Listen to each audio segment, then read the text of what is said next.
Hey y'all, it is time for another spooky story. I am Autumn in Appalachia. Send me your spooky stories. Add me on Facebook and subscribe on YouTube, same handle. Without further ado. This story comes from Mark. He will be tagged on Facebook. I'm not sure what his handle is on TikTok. Now, he sent me a few spooky stories. He said he's had a very interesting life growing up in the Appalachians. We're going to get into two of those stories tonight. The first one happened when he was around 5 years old, living at his house in Erin, Tennessee. I think I'm pronouncing that right. He said that he and his family had a burn pile about 100 yards from his house. One day, he and his dad, they hadn't been out there in like a week.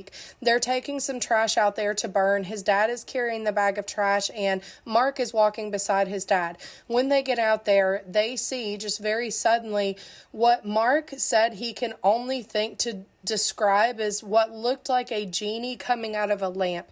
He said it was like this bluish gray, like smoke color, and that it was like very small at the bottom. Almost it's like it's morphing out of thin air, and that it got wider and bigger as it went up the body. And at the top, it like morphed into this torso, this human torso with arms and like a head. And Mark said that his dad was not a very fit man, but that when they saw that, they were both so shocked and terrified that his dad drops the trash, picks Mark up like in a football like sidearm, and runs as fast as he can 100 yards back to the house. Now, do they actually think that it is a genie coming out of a lamp? No, but he doesn't know how else to describe what it looked like, as it was like manifesting out of thin air. To this day, he still doesn't know what to make of it. Now, the second story happened to Mark and his friend when they were about 15 years old. So again, in the Appalachians, they're in the woods one day exploring this cave. Outside of this cave is like a bluff, and they can walk off of this bluff down this like steep hill. So Mark and his friend walking down this steep hill, when suddenly a good-sized stick hits Mark in the back of the head with such impact that it actually caused the stick to snap in half. When Mark is like, "What the hell?" and he turns around, they see about 75 yards up this hill, a Bigfoot standing there looking at them. He said that it was around their height, which was about 6 foot tall, but a lot broader, and that they could see the entire left side of its body, its face, hand, arm, leg.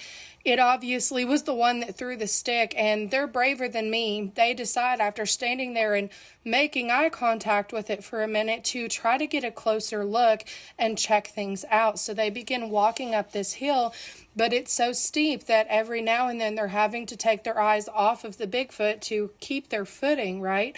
When they look back up, before they make it to the top of the hill, it's gone. Well, guys, that is going to conclude our spooky story for the evening. Sorry for the later upload than planned. If you have not checked out my recently uploaded personal scary story on YouTube, exclusively YouTube, why not? Go check that one out. I've not posted one of my own personal scary stories in well over a year. Y'all stay tuned for some more spooky stories, and let me know what you think about this in the comments. I, for one, 100% believe in Bigfoot. Even my papa has a Bigfoot story that he always told us growing up, and he was not one to tell tall tales.